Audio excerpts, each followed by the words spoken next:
Lagyan mo daw ng gas yung ano, silinyador. Wow!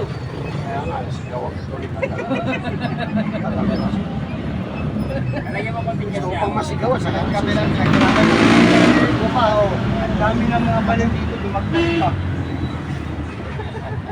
Sino bang dumagdag? Siya. Ay, siya ang nagturo, bakit ako?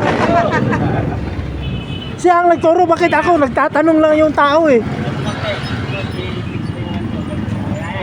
Tinatagal mo, sinusugin mo naman pa. Subukin mo! Susunodin mo pa, pinahirapan po mag-ano. Kita mo teknik yan. Nagis mo ba yung ano nito? Sakal yan, sakal. Okay, cancer na pala yan. Kailangan ng gamutin yan. Gamutin mo na yan, boy. Baba mo naman ka lang. Ito, sakal kasi ito. Ganun pala pagsakal.